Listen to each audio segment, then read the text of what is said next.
వక్రతుండ మహాకాయ సూర్యకోటి సమప్రభ నిర్విఘ్నం కురు మే దేవా సర్వకార్యేషు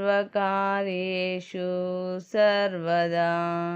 గురుబ్రహ్మ గురుర్విష్ణు గురుర్దేవో మహేశ్వరః గురు సాక్షాత్ పరబ్రహ్మ తస్మై శ్రీ గురువే నమః. ఓం శ్రీ సాయిరామ్. ఓం అవధూత చింతన శ్రీ గురుదేవదత్త జయ. ఓం శ్రీ అక్కల్కోట స్వామి సమర్థ లీలామృతము 16వ అధ్యాయము. ఓ నిర్మల హృదయుడా విద్యాసాగర, చితియనున్నది మృత కళేబరమును దహించితే చింతయనున్నది జీవ కళేబరమును దహించును. చింతలన్నీ వదిలి నిశ్చింతను పొంది సద్గురువును సేవించు వారిని గురువులు నిరపమాయమైన కరుణతో రక్షించి వారి చింతలను మాపి వారికి శాశ్వత నిశ్చింత నిశ్చలతను కలిగించి సద్గతి కలిగించగలరు. స్వామి మంగళ వేడాలో ఉండగానే జరిగినటువంటి లీలలు కొన్ని తెలుపుతాను, సావధానుడవై వినుము అని శ్రీ స్వామి సమర్థులను ధ్యానించి, దేవాదిదేవా, సర్వకార్యములకు నీవే కర్తవు, సకల కార్యములు నీ లీలలే, నీ చర్యలు తెలుసుకొనుట పామరుడవైన నాకు సాధ్యము కాదు. కరుణతో నీ లీలలలోని నిగూఢ రహస్యమును నాకు స్ఫురింపజేసి నీ లీలామృతమును గానము చేయు శక్తి నిమ్ము అని ప్రార్థించి చెప్పబూనినాడు. వత్స, ఒకనాడు శ్రీ స్వామి మురికిగా ఉండే ప్రదేశాల్లోనూ ముళ్ళ పొదల్లోనూ పడుకొని ఉన్నారు. ఆయన అలా ముళ్ళలో పడుకొని కూడా మహదానందముతో ఉండిరి. వారి ముఖవర్చస్సు ప్రకాశవంతముగా ఉండెను. వారు చాలా ప్రశాంతముగా పవళించి ఉన్నారు. ఆ సమయంలో ఆ గ్రామంలోని బసప్పతేలి అనే నూనె వ్యాపారి వీరిని దర్శించుట తటస్థించినది.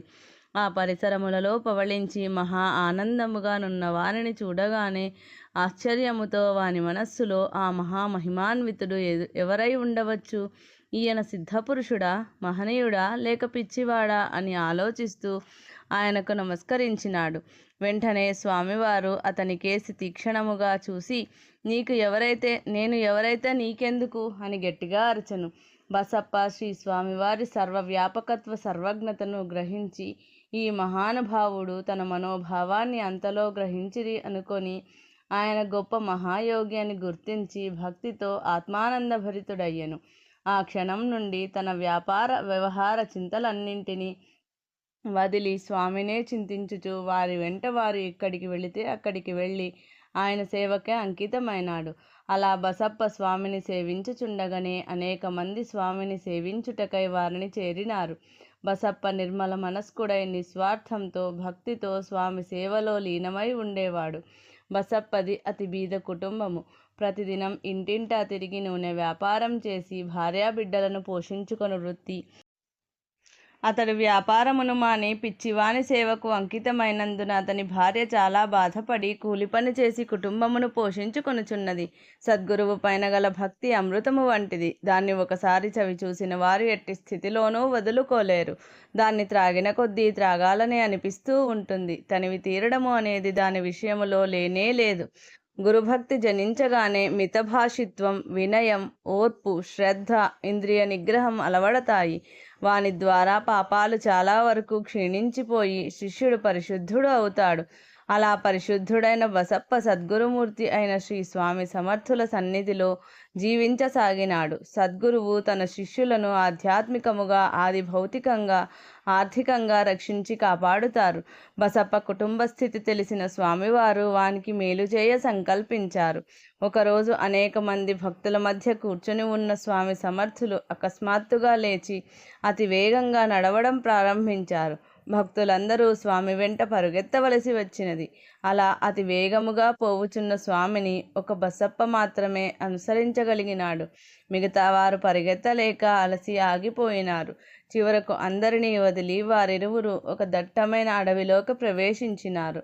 ఆ అరణ్యం అతి గాఢంగా భయంకరంగా ఉన్నది. ఆ అడవిలో శ్రీ స్వామివారు అండగా ఉండటంతో బసప్పకు ధైర్యం వచ్చినది. అలా వారు వెళ్ళి ఒక చోట నిలిచిరి. అక్కడ నల్లటివి, పచ్చటివి రకరకాల పాములు అసంఖ్యాకంగా కనిపించాయి. మితిమీరిన భయంతో బసప్ప స్వామి పాదాలు గట్టిగా పట్టుకొన్నాడు. స్వామి చిరునవ్వుతో అభయమిచ్చి ఆ పాములను చూపుతూ, నీకెన్ని కావాలో అన్నింటిని తీసుకో, ఈ అవకాశం మళ్ళీ తిరిగి రాదు అని తొందర చేశారు. ఆయన మాటకు జవదాటని బసప్ప ధైర్యాన్ని పుంజుకొని తన ఉత్తరీయంలో 4.5 అడుగుల పొడవు గల ఒక పామును పట్టుకుని మూటగట్టి భుజాన వేసుకున్నాడు. తిరిగి వారు మంగళవేడ వైపు వచ్చినారు. అడవి దాటి గ్రామము చేరగానే స్వామి బసప్పతో, ఇంటికి పోయి మూట విప్పి చూసుకో అన్నారు. శ్రీ స్వామివారి ఆజ్ఞతో కూడిన ఆశీర్వచనముతో బసప్ప ఇంటికి పోవుచుండగానే ఆ మూట బరువెక్కినది. ఇంటిలోనికి చేరి మూట విప్పి చూసినప్పుడు అతని ఆశ్చర్యానికి అంతులేదు. అది ఒక బంగారపు కడ్డి. జరిగిన ఉదంతం విని అతని భార్య శ్రీ స్వామివారి కరుణను, శక్తిని గ్రహించినది. తరువాత ఆమె కూడా స్వామివారిని భక్తితో సేవించినది. ఆ బంగారముతో బసప్ప కుటుంబమునకు దారిద్ర్యం తీరిపోయినది. వారి కుటుంబము అతిథి అభ్యాగతుల సేవలో శ్రీ స్వామి అనుగ్రహంతో సుఖంగా జీవించసాగినారు. ఈ అద్భుతమైన సంఘటన జరుగుటచే మొదట స్వామివారిని పిచ్చివాడు అన్నవారే వారి శక్తిని గ్రహించి భక్తులైనారు. వారి పేరు దేశములకు వ్యాప్తి చెందినది. బ్రహ్మచారి, ఇటువంటిదే మరి ఒక సంఘటన మంగళవేడాలో జరిగినది వినమని ఇలా చెప్పసాగారు. ఒకనాడు వేసవిలో శ్రీ స్వామి సమర్థుల వారు బాబాజీ భట్ అను బ్రాహ్మణుని ఇంటికి వెళ్ళి త్రాగటానికి చల్లని మంచినీళ్లు కావాలి అని అడిగినారు. ఆయన భార్య బయటకు వచ్చి శ్రీ స్వామి సమర్థులను చూడగానే ఆనందముతో ఆమె మనస్సు పొంగిపోయినది. ఇంటిలో బిందెలో నీళ్లు వేడిగా ఉన్నాయి. దొడ్లో బావి పూర్తిగా ఎండిపోయినది. మహాశక్తి సంపన్నుడైన శ్రీ స్వామి అడిగినప్పుడు మంచినీళ్లు చల్లనివి ఇవ్వలేనందుకు ఆ ఇల్లాలు బాధపడి నీళ్ల కోసం ప్రక్క ఇంటికి బిందె తీసుకొని బయలుదేరినది. అది చూచి స్వామి సమర్థులు, అమ్మా, అది ఏమిటి, మీ బావిలో నీరు ఉంది కదా అన్నారు. దానికి ఆ ఇల్లాలు, స్వామి, మా బావి పూర్తిగా ఎండిపోయినది అన్నది బాధగా. అది విని శ్రీ స్వామి సమర్థులు తమ అలవాటు ప్రకారం చేతులతో తమ పెద్ద పొట్టను పట్టుకొని గట్టిగా పకపకా నవ్వి, అమ్మా, మీ బావిలో కావలసినంత నీరు ఉన్నది, లేదంటావేమి, ఇటురా, నేను చూపిస్తాను అని ఆమెను బావి దగ్గరకు తీసుకువెళ్లారు.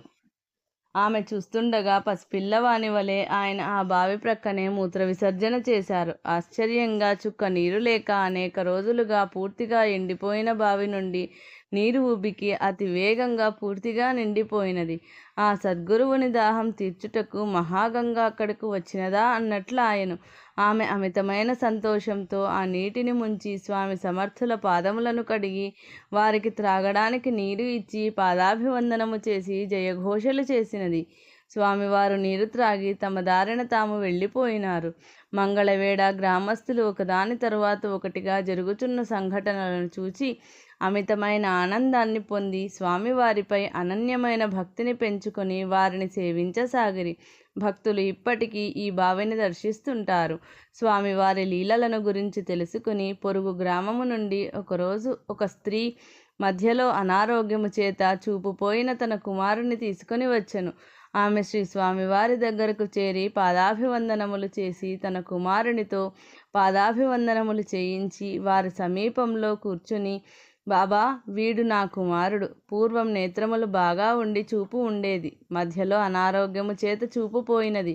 ఎన్నో వైద్యములు చేసినాము, కానీ ఫలితం కనిపించలేదు. సద్గురుమూర్తి, మీరు కరుణామయులని, బీదల పాలిట పెన్నిధి అని, భక్తవత్సలులని తెలిసి మీ పాదములను ఆశ్రయించినాను. గురుదేవా, ఈ దీనురాలిని అనుగ్రహించి నా కుమారునికి చూపు కలిగించండి అని ప్రార్థించగా ఆమె కుమారుని దీనావస్థకు స్వామి హృదయము కరిగినది. వారు దగ్గరగానున్న పొదలలోని ఆకులను తెప్పించి వానిని నలిపి ఆ బాలుని కండ్లకు కట్టుకట్టి ఆమెతో, అమ్మ, 3 రోజులు ఉపవాసం ఉండి తరువాత కట్లు విప్పమని చెప్పాను. ఆమె అలాగే స్వామి తెలిపిన విధంగానే చేయగా వానికి చూపు వచ్చెను. మంగళవేడ దగ్గరలో ఉన్న అడవులలో శ్రీ స్వామి సమర్థులు ఎక్కువగా తిరుగుతుండేవారు. ఒక మహమ్మదీయుడు భిక్షాటనతో జీవించుచు పిచ్చివానిలాగా తిరుగుతుండేవాడు. అతను క్రమం తప్పకుండా స్వామిని దర్శించేవాడు మరియు భక్తిగా సేవ చేసేవాడు. గంజాయితో నింపిన చిలుమును తయారు చేసి ఇస్తుండేవాడు. తాను కూడా జతగా చిలుము పీల్చేవాడు. ఒకనాడు స్వామి వాని భక్తికి సంతోషించి తన చేతిని అతని తలపై ఉంచి తీక్షణంగా చూశారు. వెంటనే అతడు అతీంద్రియ స్థితికి చేరి సమాధి స్థితిని పొంది బ్రహ్మజ్ఞాని అయినాడు. ఎంత అదృష్టమో ఆ మహమ్మదీని వరించినది.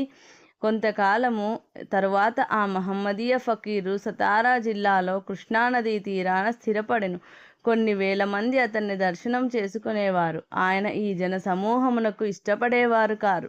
ఆయన ఒంటరిగా ఉండుటకు ఇష్టపడేవారు. జనమును తోలివేయుటకు గాను పిచ్చివానిలాగా వారిపై రాళ్లు విసిరేవారు. అయితే అవి సామాన్యంగా ఎవరికీ తగిలేవి కావు.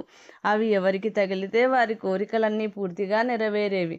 వారు అదృష్టవంతులయ్యేవారు. ఆయనను హౌవలియా అని పిలిచేవారు. ఆయన ఎన్నో అద్భుతమైన లీలలను ప్రదర్శించేవారని జనము చెప్పుకొనేవారు. ఏ జన్మలోనో అతను చేసిన పుణ్యం వలన శ్రీ స్వామి సమర్థుల దర్శనం, సేవ లభించినవి. దాని చేత అతను గొప్ప యోగి అవడమే కాదు, ముక్త సంగుడై శాశ్వత శ్రీగురు పథమును పొందినాడు. విద్యాసాగర, గురువుకు శిష్యుని యందు, భగవంతునికి భక్తుని యందు అమితమైన ప్రేమ ఉండును. తమ సేవతో భక్తితో ఎవరు భగవంతునకు గురువునకు చేరువగుదురో వారికి లేమి అన్నది ఏమీ ఉండదు. వారు అమితమైన సిద్ధులను పొంది అనంతరము మోక్షము పొందగలరు. అటువంటి వారిని క్షణమైనా గురువు కానీ భగవంతుడు కానీ వదిలి ఉండలేడు. పూర్వము నారాయణుడు దూర్వాసమునికి ఈ విషయమునే తెలిపిరి అని నిత్యానంద యోగీంద్రుడు ఒక్క క్షణం ఆగినాడు. వెంటనే తత్వ జిజ్ఞాసి అయిన విద్యాసాగరుడు, గురుదేవా, నారాయణుడు ఎప్పుడు ఎందులకు దూర్వాస మహామునికి ఈ విషయము తెలిపినారో సవివరంగా తెలియజేయండి అని ప్రార్థించను. అంతటా ఆ యోగి పుంగవుడు, నాయనా, అది మంచి కథ తెలుపుతాను విను అని ఆ పురాణ కథను మదిలో తలంచుకొని ఇట్లు చెప్పెను. పూర్వం అంబరీషుడు అను మహారాజు ఉండేవాడు. అతను మహారాజైన తనదైన మహావైభవాన్ని ఏమాత్రం లక్ష్యం చేసేవాడు కాదు. వైభవం తమోద్వారం అన్న దృఢాభిప్రాయం ఆయనకుండేది. ఆయన రాజ్యపాలన సాగించుచు అశాశ్వతమైన భోగాలన్నింటినీ త్యజించి అహోరాత్రులు విష్ణుభక్తితో కాలం వెళ్ళదీసుకునేవాడు. పరమభక్త శిఖామణి అయిన మహారాజును ఆదర్శంగా తీసుకుని ఆయన ప్రజలు కూడా భక్తి యోగపరులై వ్యవహరించుచుండేవారు. ఆ మహారాజు ఏ పని చేసినా హరిపరంగానే చేసేవాడు. హరి భక్తులను చూసినప్పుడల్లా హరిని దర్శించినంతగా ఆనందించేవాడు. అలా ఉండి కూడా ఆయన రాజ్య వ్యవహారాలన్నీ చూసుకుంటూనే ఉండేవాడు. అందుకనే ఆయనకు రాజర్షి అన్న ప్రఖ్యాతి లభించింది. అంబరీషుని భక్తిభావం శ్రీహరికి ఆనందము కలిగించింది. అది కారణంగానే ఆయన అతని రక్షణ భారాన్ని తన చక్రాయుధానికి అప్పగించినాడు. అతన్ని తన భక్తులలో శ్రేష్ఠునిగా పరిగణింపసాగాడు. అలా ఉండగా ఓసారి అంబరీషుడు విష్ణు ప్రీత్యర్థం 1 సంవత్సరము పాటు విద్యుక్తంగా ద్వాదశీ వ్రతం నిర్వహించడం జరిగింది. ఆ వ్రతాంతాన అనగా 3 రాత్రులు ఉపవసించి 4వ నాడు ఉదయాన ద్వాదశీ పారణకు తగిన ఏర్పాట్లన్నీ చేసుకున్నాడు. ఆ సమయంలో దుర్వాస మహర్షి అక్కడకు వచ్చాడు. అలా వచ్చిన దుర్వాసుని అంబరీషుడు భక్తిపూర్వకంగా పూజించాడు. ఆ పూటకు తన ఆతిథ్యాన్ని స్వీకరించవలసిందిగా కోరాడు. దుర్వాసుడు అందుకు అంగీకరించి మధ్యాహ్నిక క్రియలు నిర్వర్తించుకునే నిమిత్తం యమునా నదికి వెళ్ళాడు. అలా వెళ్ళినవాడు 12 గడియలు గడిచే సమయానికి కూడా తిరిగి రాలేదు. ద్వాదశి అప్పటికి ఇంకా అర్ధముహూర్తం కాలం మాత్రమే ఉంది. ఆ లోపల పారణ చేయకపోతే వ్రతఫలము దక్కదు. అది గ్రహించిన అంబరీషుడు వ్రతభంగం కాకుండాను దూర్వాసుని పట్ల అపచారము సలిపినట్లు కాకుండాను ఉండే విధంగా శాస్త్రచోదితమైన జలపారణం చేసి మహర్షి కోసం ఎదురు చూస్తూ ఉన్నాడు. అంతలో దూర్వాసుడు వచ్చాడు. వచ్చి తన దివ్య దృష్టితో అంబరీషుడు జలపారణం చేయటాన్ని గ్రహించి అది తన పట్ల జరిగిన అపచారంగా భావించాడు. అంతే. ఆ వెంటనే అతిథినైన నన్ను అవమానించిన ఫలం ఇప్పుడే అనుభవించి తీరదవు అంటూ గర్జించాడు. తన జటనొకదాన్ని పెరికి ప్రళయానల సదృశమైన కృత్యను సృజించి వివిధ ఆయుధాలంకృత అయిన దాన్ని అంబరీషుని మీదకు వదిలాడు. అది గ్రహించిన సుదర్శనం దుర్వాసుని దురాగ్రహాన్ని వారించి భక్తుడైన అంబరీషుణ్ణి సంరక్షించే నిమిత్తం ప్రచండ వేగంతో వచ్చి ముని సృజించిన కృత్యను సంహరించింది. అంతటితో ఆగక భక్తాపరాధానికి పూనుకున్న దుర్వాసుని మీదకు వెళ్ళింది. దావానలం మాదిరిగా తన మీదకు వస్తున్న చక్రాన్ని చూసి దుర్వాసుడు అమితంగా భయపడిపోయాడు. దాన్ని నివారించే శక్తి తనకు లేదని తెలుసుకొని ఆయన ప్రయత్నమంతా విఫలమైపోయింది. ఆ చక్రాయుధం ఆయన్ని అమితంగా పీడింపసాగింది. ఆయనకు మనశ్శాంతి లేకుండా చేసింది. ఆ పరిస్థితిలో దుర్వాసుడు పోయి బ్రహ్మదేవుణ్ణి శరణుజొచ్చాడు. తనను పీడించే విష్ణుతేజాన్ని నివారించి తన్ను కాపాడవలసిందిగా ఆయన్ను ప్రార్థించాడు. కానీ చతుర్ముఖుడు తనకు ఆ శక్తి లేదని తెలిపాడు. ఆ పైన దుర్వాసుడు కైలాసానికి వెళ్ళాడు. అక్కడ ఉన్న శంకరుణ్ణి సమీపించి తనను తరుముకు వస్తున్న చక్రాయుధాన్ని వారించవలసిందని, తన భీతిని తొలగించవలసిందని వేడుకున్నాడు. అక్కడ కూడా ఆయనకు రక్షణ లభించలేదు. శంకరుడు కూడా చతుర్ముఖుని మాదిరిగానే తన అశక్తతను తెలియబరుచుకున్నాడు. అంతేకాదు ఆ చక్రాయుధాన్ని మరలించగలవాడు శ్రీమన్నారాయణుడొక్కడే అని కూడా తెలియపరిచాడు. శంకరుని పలుకులు విన్న దుర్వాసునకు గత్యంతరం కనిపించలేదు. అందుకనే ఆయన ఆ వెంటనే పరుగున వైకుంఠానికి వెళ్ళాడు. వెళ్ళి అక్కడ ఒక భద్రమణి సౌధంలో శ్రీదేవితో ముచ్చటిస్తూ ఉన్న జగన్నాథుని సమీపించి ఆయన పాదాల మీద పడి, తండ్రి, నీ చక్రాయుధ జ్వాల నన్ను భస్మం చేయకుండా చూడవలసింది. నీ భక్తుని పట్ల నేను చేసిన అపచారాన్ని క్షమించి నన్ను రక్షించవలసింది అని ప్రార్థించాడు. దుర్వాసుని దీనాలాపాలు శ్రీమన్నారాయణకు జాలి కలిగించాయి. వెంటనే శ్రీ మహావిష్ణువు, మహర్షి, నేను భక్తపరాధీనుణ్ణి. సాధువులైన వారు తమదైన భక్తిభావంతో నన్ను వశీకరించుకుంటారు. పుత్ర మిత్ర కళత్రాదులను గృహరామాది సర్వసంపదలను త్యజించి నేనే పరమగతి అని నమ్ముకున్న నా భక్తులను నేను క్షణకాలమైనా వదిలి ఉండలేను. వారిని నేను నా హృదయంగా భావిస్తాను. వారు కూడా నన్నే వారి హృదయంగా భావిస్తారు. వారికి నేను నాకు వారుగా ప్రవర్తిస్తూ ఉంటాము. అటువంటి భక్తులకు హాని కలిగించటానికి ప్రయత్నించిన వారు తమ తేజాన్ని కోల్పోయి తీరుతారు. ఆ విధమైన తేజోహాని వల్లనే నువ్వు ఇప్పుడు ఇలాగ బాధపడుతున్నావు. నీ బాధను తొలగించే శక్తి నాకు కూడా లేదు. నువ్వు ఏ భక్తునికైతే అపకారం తలపెట్టావో ఆ భక్తుడు మాత్రమే నీకిప్పుడు అభయం ఇవ్వటానికి అర్హుడై ఉంటాడు. నువ్వు అతని శరణు కోరి అతన్ని ప్రసన్నుణ్ణి చేసుకోవటం ఎంతైనా అవసరం. అలా ఉపదేశించిన శ్రీమన్నారాయణుని వద్ద సెలవు తీసుకుని దుర్వాసుడు ఆ వెంటనే అంబరీషుణ్ణి సమీపించాడు. ఆయన పాదాల మీద పడ్డాడు. తమ దోషాన్ని క్షమించవలసిందని, తన ప్రాణభీతిని తొలగించమని ప్రార్థించాడు. మహాతపశ్శాలి అయిన దుర్వాస మహర్షి తన చరణాలను స్పృశించడం అంబరీషుడు సహించలేకపోయాడు. అందుకనే ఆయన్ని లేవదీశాడు, గౌరవం చూపాడు, ప్రణామం చేశాడు. ఆ వెంటనే చక్రాయుధాన్ని స్తుతిపూర్వకంగా ఇలా ప్రార్థించాడు. ఓ మహోన్నతమైన శక్తి కలిగిన సుదర్శనమా, శరణాగతుడైన మహర్షిని రక్షించడం ధర్మం. అందువలన నీవు శాంతిని వహించుము. ఆ విధముగా భక్త శిరోభూషణుడైన అంబరీషుడు ప్రార్థించగానే విష్ణు చక్రము ఎక్కడిదక్కడే నిలిచిపోయినది. అది గ్రహించిన అంబరీషుడు శ్రీమన్నారాయణుని స్మరించుకుని ఆయనను స్తోత్రించెను. అంబరీషుడు అలా శ్రీహరిని స్తోత్రించగానే సుదర్శన చక్రము అంతర్ధానమైంది. దూర్వాస మహర్షి అంతటా శాంతమును పొంది అంబరీషుని ఉద్దేశించి, మహారాజా, శ్రీమన్నారాయణుణ్ణి అత్యంత భక్తితో సేవించు గొప్ప భక్తులకు ఈ జగత్తులో ఏదీ అసాధ్యము కాదు. నీవు పరమభక్త శిఖామణివి అని భక్తుల పట్ల తనకు కలిగిన అభిప్రాయాన్ని వ్యక్తపరుచుకున్నాడు. ఆ తరువాత అంబరీష మహారాజు చేసిన పూజలు అందుకొని ఆయన ఆతిథ్యాన్ని పొంది వారిని దీవించి తమ తపోలోకాలకు వెళ్ళిపోయాడు. విద్యాసాగర, విన్నావు కదా శ్రీహరి భక్తుల పట్ల వ్యక్తపరిచిన అభిప్రాయాన్ని. అలాగే గురువులు కూడా తమ భక్తుల పట్ల ప్రవర్తించెదరు. నాయన, సద్గురుమూర్తి అయిన ఈ దత్తావతారుడు తమ భక్తులపైన ఇటువంటి అపారమైన ప్రేమ కలిగి వారికి ముముక్షుత్వమును ప్రసాదించును.